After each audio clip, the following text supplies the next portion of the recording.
There's the headline, and then there's what really happened. Tonight, we go beyond the noise deep into the facts, the strategy, and the fallout. I'm Jennifer, and this is Inside the Story, only on NewsDecoded.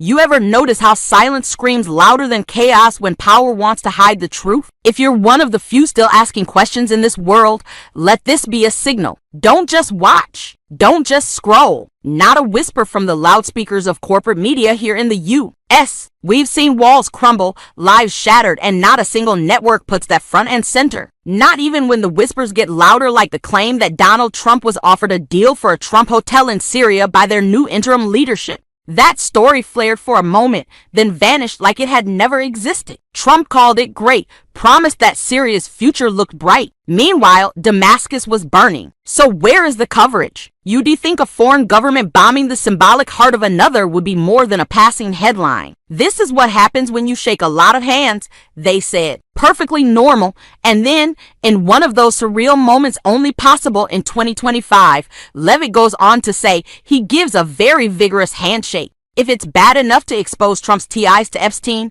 it's bad enough to kill. Not with violence, just with silence. As if we were supposed to believe that it's why his hands look like they've been through a meat grinder. But no, nothing. Just a vacuum of silence padded by polished anchors reading from sanitized scripts. Iran, China, and Russia just got stronger while our credibility and security continue to erode. It's a move that says, we don't care. We're done pretending to care. Over at the Dodge, the reversal on accountability continues. The officer convicted in the 2020 killing of Breonna Taylor, the Department of Justice is now asking for only 1 day in jail. That's not justice. That's a message. He gets on camera and does his little hand gesture routine, waving around imaginary victories and praising Trump's unilateral trade deals. In a speech, he claims his uncle taught Ted Kaczynski, yes, the Unabomber at MIT. It's a lie, a fully invented story from start to finish. Levitt predictably dodged. The president is proud of his uncle, she said. We've got military failures,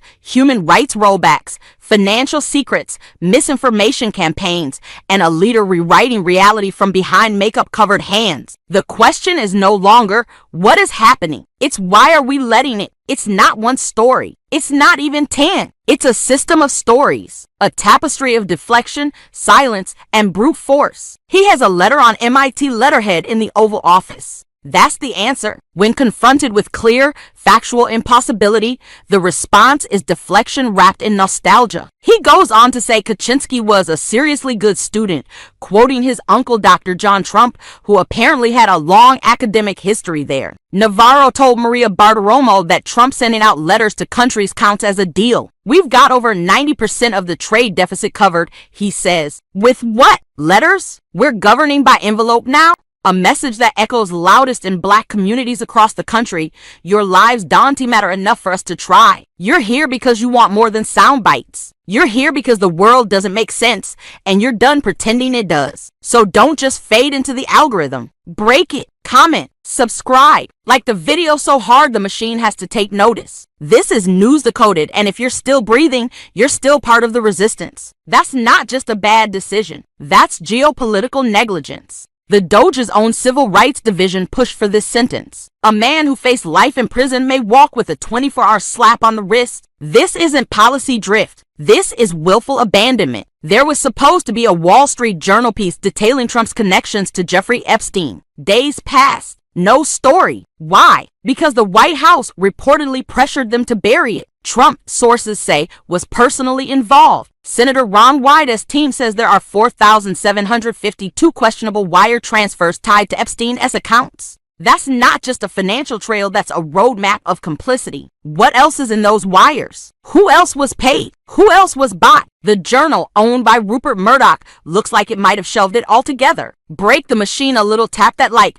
slam the comment section, and twist the subscribe button until it squeals. You're not here to be fed stories. You're here to bite into them. NBC reported recently that Trump-approved military strikes on 3 Iranian nuclear sites were largely ineffective. Only one of the 3 targets was destroyed. The other 2 are now said to be capable of producing nuclear weapons within months. According to a Mother Jones report, while Trump is under fire from his own base over Epstein, his State Department quietly shut down the office to monitor and combat trafficking in persons. That office had been around for 25 years. It trained foreign governments, published annual reports, and exposed human trafficking networks.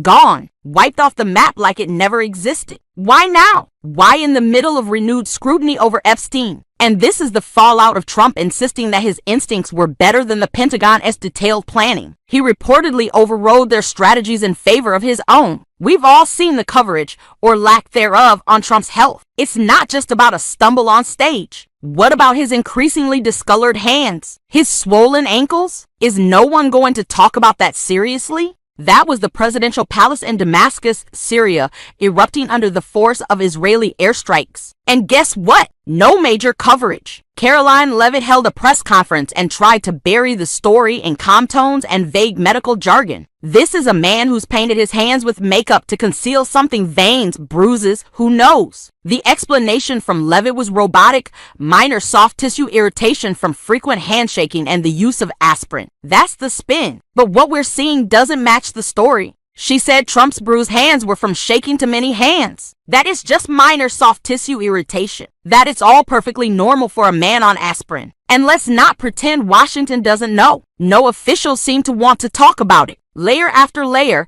we get cover-ups. Let's peel another one back. Henfer covered this. Let's be real here. We've all seen the pictures. This isn't just aspirin side effects. Then Fox News jumped in, of course, defending Trump with the same shaky narrative. And while this handshaking saga plays out on screen, another story quietly simmers behind closed doors. It's always the same. The more serious the accusation, the more invisible it becomes. And it gets worse. So what did we get? A failed mission, rising nuclear tension, and emboldened adversaries. And as if that's not enough corruption for 1 week, here's another cover-up one that should shake anyone still holding on to hope. It's not just a bureaucratic cut. It's a gut punch to the victims, the advocates, the people still fighting this fight every day. But that's not where the unraveling ends. Mark at the New York Times followed this closely. And while the outrage over Epstein continues, we now know that 4 major banks failed to flag $1.5 billion in suspicious transactions from Epstein until after he was arrested. And of course, you've got Peter Navarro, another one of Trump's bizarrely loyal advisors, making the rounds on right-wing media. And just when you think the madness can't scale higher, Trump himself takes the mick and decides to rewrite history on the fly. Except Kaczynski never went to MIT. And Trump's uncle died over a decade before Kaczynski was identified. Henfer followed up during a briefing and asked Leavitt to explain this clear fabrication. So let's add this up. And yet here we are. No viral headlines, no breaking news graphics, just a quiet storm of scandal hiding in plain sight. If you're still watching this,